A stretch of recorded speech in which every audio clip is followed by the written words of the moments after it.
Hi, guys. Welcome to Superchargers. I'm Daniel Thomas. And on this episode, I chatted with philosophical novelist, corporate business consultant, and self portrait photographer, Linda Coussement. Linda helps people with self discovery and finding meaning. We had an awesome chat about how her novel Contrast came about, what she learned from her year-long journey across Europe, where she asked over 100 people, how is it to be you? And she also offers two awesome personal challenges at the end. Enjoy this one, guys. Let's get into it.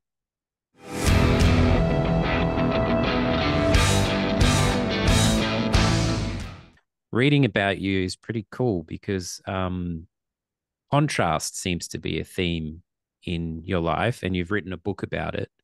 Yeah. And that resonates with me too, this idea of contrast, that you can't sort of have one thing without the other, whether it be light and dark. Or so I really love that theme as well. So um perhaps to kick it off, if you could share a little bit about the book and how that came about. Mm. Well, um, it kind of came about as a surprise because I never really wrote fiction, at least. I started blogging back when it was a big thing, and I've restarted blogging recently. So I knew I could write a little, and I knew I did enjoy the process of putting my thoughts and feelings down onto paper. Um, but writing a novel, that's a whole other thing, right? So that didn't really cross my mind. But I have spent quite a bit of my life having this feeling inside of me, like feeling, okay, there's something I have to say, whether that is the reason why I'm plunged here on this earth or not. There is something inside of me that I have to say. And I've never been able to find the words or the medium or the method. And I've tried a lot, which is interesting, but also very frustrating. Um, but somehow, I guess all my trying and all my efforts culminated into me being in Europe, traveling there for a year, asking people the question, how is it to be you? As a fun project, as one does. Um, and then the idea for the novel kind of hit me like lightning, and there was no way around it. I just had to write it. And for the longest time, the working title was the Yin Yang novel because I knew it had two sides in the philosophy as well as the storyline. But that really developed into the word contrast. And yeah, I've had many discussions with editors and people, well, don't you want to change it? Don't you want to change it to something a bit more descriptive? And I'm, no, no, no. Contrast. That's the thing. That's my theme. That's my word. So I'm sticking with it. That's It's how it also came about. it's awesome that it like came to you, that it had to like come through you that way. I can relate to that, being a storyteller as well, just trying to find your voice in the best way.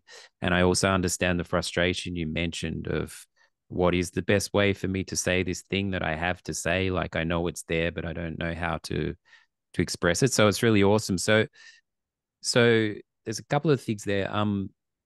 So you also took this trip with the intention of interviewing people and asking them that one question.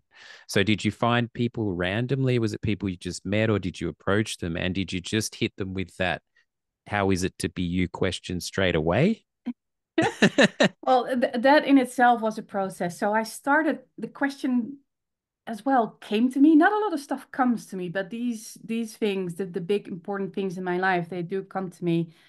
And I started off asking people in my surroundings, like a neighbor and friends and family members, just to get a vibe of, okay, what is happening when I ask this question and why is this so important to me? And I really loved the experience so much that I decided to indeed take the trip. And the initial ideas, I know you're in movies, so the initial idea was go to Berlin, do a documentary making course, which I did, and make documentaries of people as I go along. And I made a couple, and then I realized, oh, there's so much work involved in making documentaries, no matter how small they are. Let's not do that, but just have the conversation. And the people I met, like for the documentaries, I really sought them out. Like the person I interviewed in Berlin, I tried various avenues, and I randomly found the partner of that person on OkCupid when I widened my search ranges for the type of person I wanted to meet. In Vienna, I met someone who was a friend of a friend I knew there. And then other people, most people actually, I just randomly met on the streets, which was kind of terrifying because I remember one of the first times when I really went out and I figured, you know what, I'm just going to approach strangers. And I walked across the Charles Bridge in Prague, which is quite a famous bridge. And I walked and I walked and I walked and I passed at least 100 people. And I came to the end of the bridge and I hopped into a cafe and I ordered a piece of cheesecake. I was very disappointed in myself that I didn't actually ask any questions to anyone. Mm. Um, but after that lesson, I figured, okay, now I'm going to do it. And I had the most wonderful conversation with the people I just met on the street. And because the question, how is it to be you? It's personal without it being too personal. Mm. So it's very, you know, if you're asked that question, you can go into all kinds of directions with your answer. And people always are like, oh. And then they're happy to answer it, I've noticed. And what's fun is that you immediately jump into a very meaningful conversation lasting between a minute and 10 minutes and I don't know, 2 hours. And then you say goodbye and then that's it. And it's the most beautiful experience ever. It sounds like that question and like it really cuts through, gets straight to the stuff of meaning. You know, it's not like talking about the weather. It gets to the core of what the person's about, which is pretty cool about it. We've had a few guests on the show suggest that is like a challenge to speak to strangers on a daily basis because we're a little bit disconnected and just to connect with people like that. But I can sense like the fear in doing that as well. But I know myself like it's rewarding, like you say, when you when you do that and we all realize that we're far more alike than we are different, and that everybody has a story. So, but I'm wondering, were there any like I imagine you came across really different and unique people as we all are, but were there any consistent things that people would say? Yeah, there were outliers, people performing as clowns in the street. They had very different answers. Okay. But yeah, most of all, people. No, okay, let me do differentiate because, of course, people are people, and in their answers and in the conversations, I noticed, okay, everybody's either looking or craving or wanting love and respect and to be seen and be respected and you know the human things that we want. There was an interesting difference though between most of the people I asked here in Europe, especially the Netherlands, because they started the conversation with negative. Well, yeah, it's not interesting and it's not great, but I guess it's okay, you know. So it's really like, oh, okay, really? And then it took a little while for it to get going and to get to a positive place. Whereas I also was fortunate enough to go to Africa, to Botswana and Zimbabwe for a couple weeks. So during that time period, so I asked a couple people there as well, and there every single person I asked was like, "Oh my God, it's amazing to be me. We've got the sun, we've got our friends, we got our family, we got God. Everything is perfect." And still, there was the humanity. Still, everyone needed the sense of community and everything. But the way people approached life was different, which is very interesting to see. But in the end, everybody is human, no matter what they look like, what they do, what they sound like, even. The European thing is classic, the direct thing, you know, the how are you, and they'll give you the straight answer, but it's actually not how are you, it's how is it to be you. But they might have just thought you were saying how you doing and giving the, you know, not the Aussie response. You know, they're like, I'm having a crap day or whatever. Yeah, yeah. And it's weird because the how are you, that's one of the things I sort of rebelled against because I never know how to answer that because if I am having a crappy day, I don't want to lie, but Mm. I also don't want to bum someone out if they're just being polite, you know? So I'm just like, yeah, okay. And I always feel kind of bad because I'm having a crappy day and I do want to be seen and heard. But Yeah, I that's think it's just not. yeah, I think it's okay to say that at times, but yes, time and place. But uh so how much it sounds like going through that process, how much did that asking people this question, did that make you grow as a person yourself? Yeah, a lot. Um, I think that question, the year of traveling, together with the insights I got while writing the book, and they sort of happened next to one another. That was the thing that really allowed me to experience exponential growth. Like especially when the book was written, I was like, okay, oh wait, oh okay, so all those things I was struggling with for 40 years, I now feel at peace with. And now I have new things, of course, I'm struggling with because we're human and we struggle. But yeah, the asking the question, just the realization, like, oh my God, we're all the same. So that really helped me as a person to let any residual judgments I have or opinions I have on what people should be or what people should do, that I was free of that after that. Mm. Because we're Ex all, oh, sorry, go ahead. no, I'm just exponential growth is awesome. Like sometimes it can feel so like a slow cook over a long time, but when you have this experience that gives you this exponential growth, um, it's awesome. You know, it can happen. It can even happen in a very short window. You know, I was playing shows as a musician, and sometimes when things went wrong on stage, it was like only a minute or two, but that 1 or 2 minutes felt like an eternity Yeah, a lifetime. you're Yeah. basically sinking or swimming in front of a large group of people. But like you say, the exponential growth that came from that very intense period of time is so like valuable. Yeah, it was still a stretch of about 5 years. Mm. So yeah, depending on where you are in your life, there could be a slow cook. To me, it felt a medium cook. Yeah.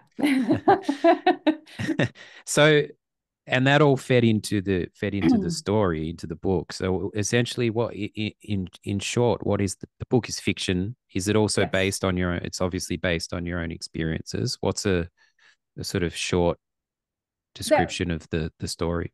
yeah, there are definitely parts of me in there, but it's not based on my experiences because it's about a ghost. So my main character, he finds out in the beginning of the book that he's dead. But he's still in his own garden and he wonders, like, whoa, this is weird. I don't think I'm supposed to be here, but I am. So why?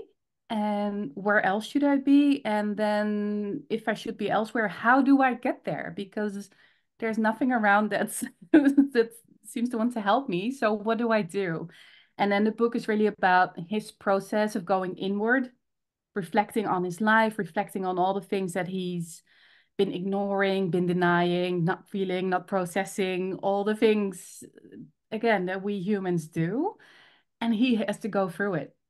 And he does that together with two neighbors living on the plot of land. And they like there's a man and a woman. The man has a more of a Japanese garden. The woman has a more of a Bohemian garden.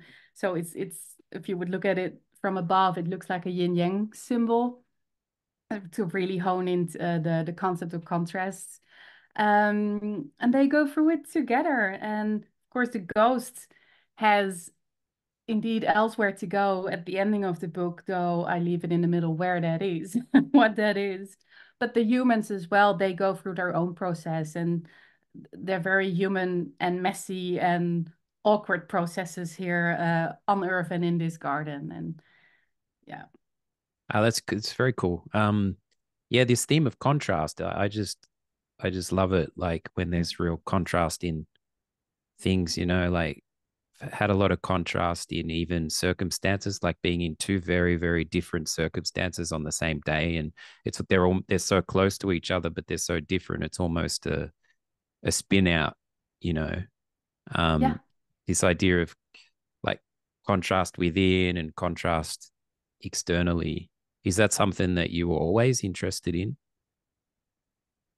I think so, though I didn't realize it as a concept in my life until that trip throughout Europe. This was the year where the refugee crisis from Mm, Syria was at its high point.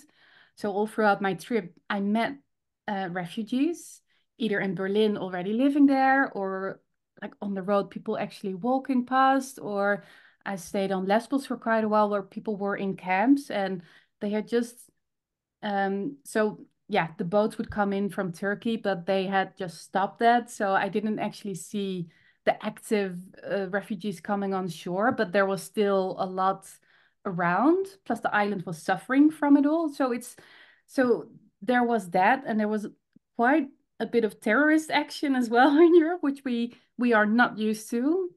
Um, so we had all that going, and then meanwhile I'm still in Europe and traveling, so there are sunflower fields and museums and a massive architecture and amazingly beautiful things to see and experience. And it was really then that I realized, like, how can this even coexist?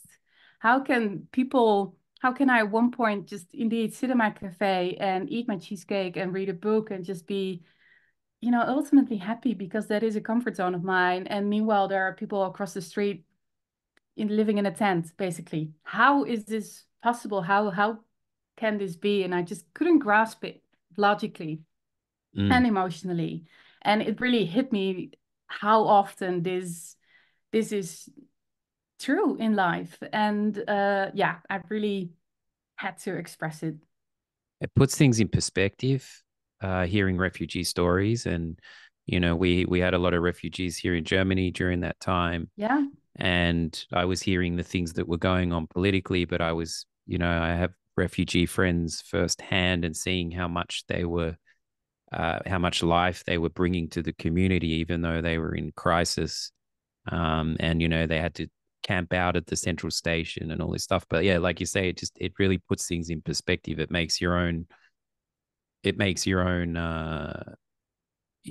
things sometimes seem a little bit trivial, perhaps our own, when these people are fleeing from war torn countries, and they didn't necessarily want to leave, they had to. Just perspective comes to mind. definitely. And it humbles you as well. And it really forced me and allowed me to really look inward, like, okay, what am I doing? Because I I've always worked in corporates, freelance for the past, I don't know, 10 years or something, because next to it I also taught yoga and I tried to do something good for the world. But what how can I bring meaning? How can I make even the slightest bit of difference in this world where things are so skewed and so unfair? And I struggled hard first with the unfairness of it all. So I buckled down under it, like, oh, how can this be? And maybe it's white guilt, I don't know, but it really hit me hard. And then it really got me like, okay, what can I do? I know I'm pretty smart. I know I'm capable. I know I have experience. What can I do to make a difference? And the book is one. And I'm now building my business with online courses on helping people with their own development and growth. And that's another way I think I can add my 2 cents to this really strange world of ours. Hope you're enjoying the show. Quick shout out to Modern Mammals. These guys make a shampoo alternative for men. So if you're a dude out there and you want a product that leaves your hair feeling awesome, I can't recommend these guys enough. If you use the code 10DThomas, you get a 10% discount. And for any orders over $50, shipping worldwide is free. Back to the show. Did you have any kind of burnout in the corporate world, or you found you were able to balance it quite well? I'm very burnout prone. Um, so yeah, yeah. I mean, I started the corporate world straight out of university, and I rolled into a type of job or a function where I was able to improve processes, improve organizations, and train people and help people. And I really love the work. I still absolutely love the work. Where things got difficult for me was when I grew. and I sat at different tables. So the moment you get up to the tables where the managers and directors are, you can, on the one hand, have more influence and more impact. On the other hand, you also have to deal with all the politics and the power plays and all that. That's the thing that burns me out because I looked at that and like, no, how how is this even possible? Is this really how we run the world? So that really burned me out and made me decide like, oh, no, no, no, I can't do this, at least not as an employee. So for me, it was really a conscious decision to step back and go freelance because for short periods of time, when I'm hired to do one job, one project, I can do it and go in there and do my thing and make the difference in that company. But if I'm in there too long and if there are people above me telling me what I can and can't do, then then I can't do it. And then the benefit is, of course, that as a freelancer, you're more flexible both with time and finances. So that does allow me to go and travel between jobs or, try weird little how is it to be you projects in between actual making money. And it's been a trade-off, but for me, it's definitely worth it. And yeah. That's a cool balance. Exactly the same at this end. When I felt like I was trapped in a place and there was no light at the end of the tunnel and I was being told what to do, it was like I don't know, I just felt trapped. And Yeah. then as you say, when I saw behind the curtain of certain companies or whatever, when I had a glimpse of that, if it wasn't sort of aligned with moral values, if I didn't see that there was anything really being done for the greater good, I had real issues with it. And I would, often there were, like, particularly in, design and things like that. But so many times I was like, this is just not sitting right. And that's what I struggled with. So I hear you on that. But it sounds like you have found a nice balance. That the other thing, like you mentioned earlier, is it can be frustrating when you have all these things and experiences and skills in different directions. And I know I would sometimes like to be just, simply labeled in one way, but I'm very multifaceted and creatively diverse. Can you relate to that? Oh, 1,000,000,000%. Yeah, I've always been jealous, actually. I mean, that's too strong a word, but yeah, like the people who, even when you're 12 or 13, say, I want to be a doctor. And then they choose the classes that go with it in high school, they apply for it in university, they go there and they do the thing, and then boom, they're a doctor. Me, I didn't know what I was doing. And I mean, only recently, like half a year ago, I figured out what I wanted to do when I grew up. And to me, that's been very great because now, and I feel you have the same because now you have all those experiences and they do add on to one another like a really pretty mosaic, or at least that's how I see it. But while you're in it, trying to make decisions for the longer term, it's frustrating and it's kind of scary because what if you make the wrong decision? What if this is another thing that within, I don't know, a year you might not be interested in anymore or might not actually be as good in as you wanted or whatever. And it's only in hindsight that you realize like, oh, what, that was just a stepping stone and it was perfect as it was. But The definitely a struggle. the richness of life experiences just inform, and as long as you get there eventually somehow, through all these experiences. But yeah, I had a friend in primary school, when they asked the kids what they want to be, he said he wanted to be a shopkeeper, and he became like a shopkeeper, and he's done. And I was just like, it's so amazing in a way because he didn't Yeah, say he wanted to be an astronaut or whatever. He no, like was just it, and he's done that ever since, and he's cool with that. And I'm like, wow. perfect. I know. Can you imagine the peace of mind you must have? But we're all built differently, and there's no right or wrong. It's just we're all so unique and Yeah, unique and and different. I think one of the key lessons, and that's one of the things I'm now building a course around actually, is that because of all these different interests and because of the choices that we make, sometimes we do get stuck. Like in my corporate job, I can now talk about it like, oh yeah, that was just a stepping stone, blah, blah, blah. But meanwhile, I was stuck there for a couple years being unhappy because I wasn't really able to see it then or really realize like how intensely bad this was for me.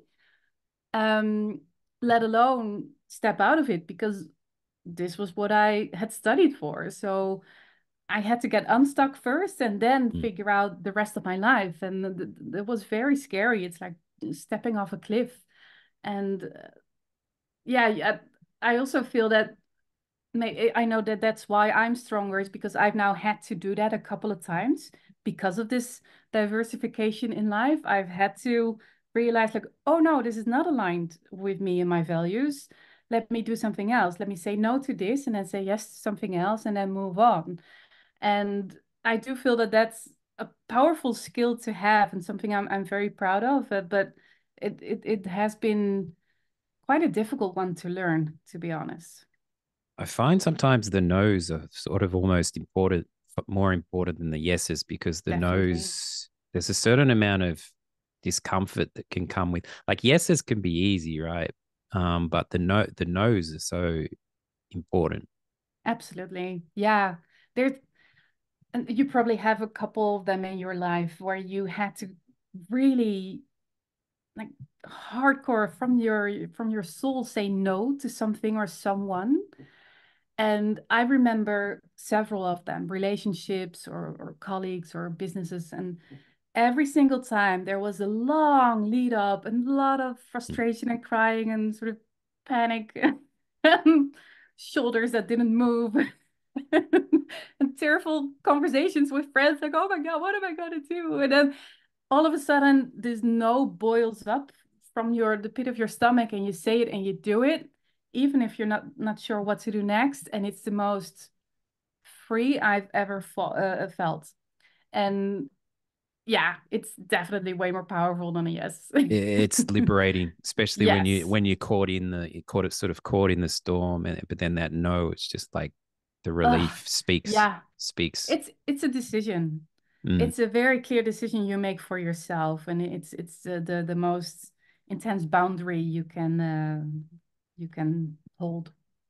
And when somebody chooses to step out of the normal thing, it can be met with a lot of resistance from people around, and it just has its own myriad of challenges if you choose to change lanes.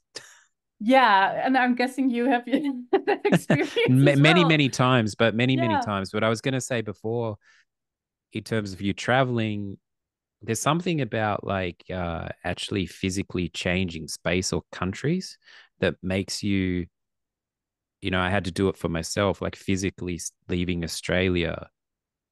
There was so much more to it because I had to like by changing countries, I started to like confront myself. And it sounds like that happened to you while you were traveling through Europe. Is suddenly you step out of this noise and your kind of history, and then these new places and people, they start to inform you. Um, so yeah, just this moving location, the physicality of that, like the actual shift in location, tends to bring about a whole heap of change, I think.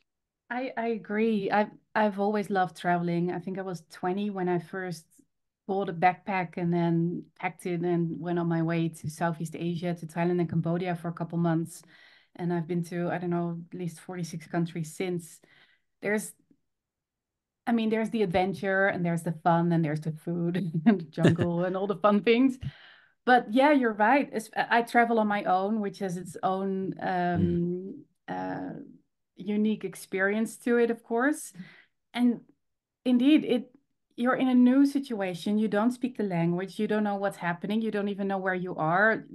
I've been in situations where I wasn't allowed into an airplane because my passport was less than 6 months valid. And then Uh, oh, you have to deal with that. And then you're in this Delhi airport. And you're very much um yeah, you're throwing yourself into the deep end and it forces you to learn and just the experience of different cultures, the way people live their lives, what is normal for someone in India or in Central America or in even the south of Europe for me is a very different normal than what I'm used to in the Netherlands. And it really expands your horizons and your sense of what it means to be a human being. Again, it's contrast. Exactly. That 6 month thing on the passport, I know a few people who have. I did as well. I think I got stumped on that. It's like a hidden. It's a hidden, strange thing. I know a few Yeah. people who have had that like bite them. So, And I was too tired after a corporate project when I booked that trip or when I went on that trip. So that was one of the things I didn't check. And it's one of those things you only make that mistake once, once you're yeah. stuck in a New Delhi airport tiny area for I don't know 2 full days. Yeah, you learn your lesson. Mm. So once you had the idea with the book, it came to you quite quickly. Did you have some kind of writing process there, or you just plowed through it, or did you have a Well, routine around that? no, and no, yeah. So I had never written fiction before, let alone a novel. So I had started writing, I'd started brainstorming, I made up a timeline just to figure out because there are different generations and my main character goes back in time. So I had to figure out, okay, what does he actually encounter? So I had all that going and then I was kind of nervous, like, oh, am I gonna do this? Because I don't know how to write fiction. Ugh. And then somehow I met someone on Facebook in one of the few Facebook groups that I actually liked being part of, who had a company in both editing and, well, any type of book service. And I loved her. And I figured, okay, wait, so there are people who can help me, of course. So now I just have to put out the first draft and then they can critique it and then we get better. And it's very logical, but when you've never written the book, you don't know Mm. you don't know what the process is. No, but that's a big thing to ask to get the help on that, and Yeah, also not be like afraid to have people read the stuff because that can be challenging as it's well. terrifying. It still is Yeah. terrifying. Yeah, but then the first draft. So I started here in the Netherlands, and it wasn't really going anywhere. And then yeah, I just ended a freelance project and figured, you know what? Let me take 2 months off and take my car and drive to Normandy in France and just Airbnb hop Mm. and write my first draft there. And that's what I did. And it was beautiful because Normandy in itself is just exquisite and inspiring. And my process was write in the morning and then go out and have fun and have adventures in the afternoon. And then towards the end of the trip, I was so in my writing process that I was writing 20 hours a day. But generally, that was the process. Yeah, it's like a muscle that's like compounding. You work it more, and then it even if you just do one sentence, showing up and doing that, Yeah. it just starts to snowball. But sometimes you have those days with the blank page that are Oh, yeah. Yeah. Many of those. Yeah. And it's like you said, it's the muscle. And also when you're writing and you're in an inspiring place, that to me really helped. It I found myself in cathedrals like, oh, wait, this should be included. And then I'm writing on my phone for 15 minutes in the middle of a cathedral just to remind myself what I'm going to put in the book later on. And there were a lot of instances like that. And a lot of those little things have made it to the book as well, which is something I still did find very cool. so you went down a like a self-publishing path with Yeah. those guys? Yeah, cool. Yeah, because I did send out a couple of emails to agents because you first have to find an agent and then they'll find a publisher if you want to go the traditional route. But every email, it was, I don't know, the hardest thing in the world to write for some reason. Mm. And after 3 emails, I started reflecting, okay, why is this so hard? And then I realized, okay, this is a piece of my soul. I've written this for me, not to necessarily sell millions of copies. I would like that. I wouldn't mind that, but it doesn't have to be that. And here I am writing these emails to people I don't know, asking them to please like and look at a piece of my soul so that they can please sell it to a publisher who also has to like a piece of my soul. And then all these people might also have an opinion on what it should look like or feel like, and maybe things need to change. And I'm like, no, no, no, no, no. I am in a fortunate situation right now. I can self-publish. I can keep control and make sure that the book is on all the Amazons and all the pages that it needs to be. Um, yeah, with full integrity. I'm very curious to this because it's a tradition on the show to have guests offer a challenge. Mm. Can be based on anything we've chatted about or something that comes to mind, but doesn't have to be anything grandiose. The things that spring to mind to me from talking to you, um, this idea of, well, like we started with speaking to strangers, um, contrast, travel. There's so many things in there, but is there something specific that jumps out for you? Yeah, I thought about it, and I have two things. So Awesome. maybe we can people give people choice. So one is the how is it to be you question. Just asking it yourself or a close friend of yours or a stranger. Those are three separate challenges, interesting challenges. Um, I actually have on my website something you can download if you want to help you in it, but it's very straightforward. You ask the question, how is it to be? And that's it. Um, so that would be one challenge people can do. Just go out with that question, ask it to whomever they would like. The other thing is that no. At, Mm. True. saying no, recognizing, okay, this whatever it is I'm in now, a situation, a relationship, something, it's not working, it's sort of itching the wrong way. Having the courage and feeling the empowerment of saying no to that, making that decision, that could also be, I think, a very valuable challenge, at least to some people, some listeners out there. For I sure. would give. No, they're two epic ones. The how is it for you? The other thing about that is it's also an exercise in listening, right? Mostly.